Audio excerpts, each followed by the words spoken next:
200 TESDA scholars nagsibag tapos sa libreng pagsasanay sa Kalasyaw. Para sa detalye, narito si Idol Matthew Pacheco. 104.7 IFM Report.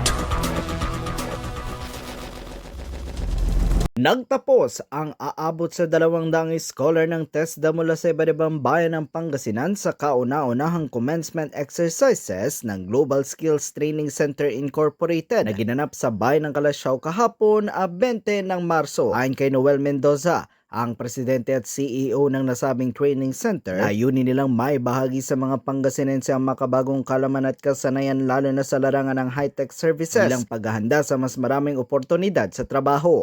We're an institution, TESDA accredited, that actually we're focusing on high-tech skills po.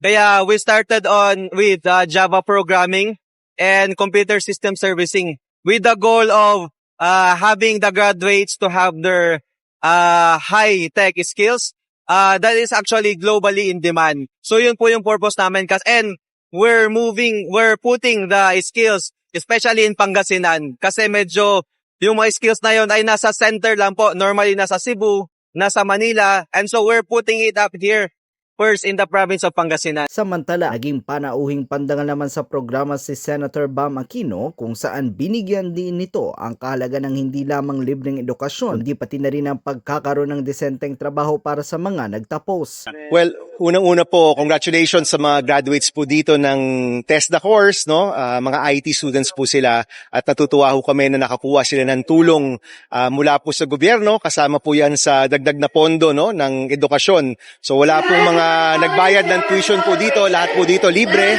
pero syempre po ang hinahanap rin nila tulong sa trabaho. So yung naging pangako po natin noon, libreng edukasyon at siguradong trabaho.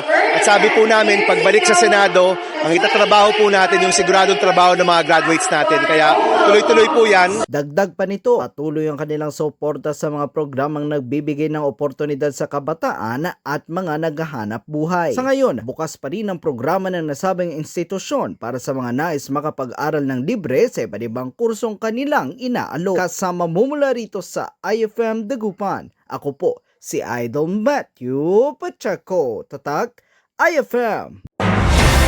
IFM News. IFM News. IFM News.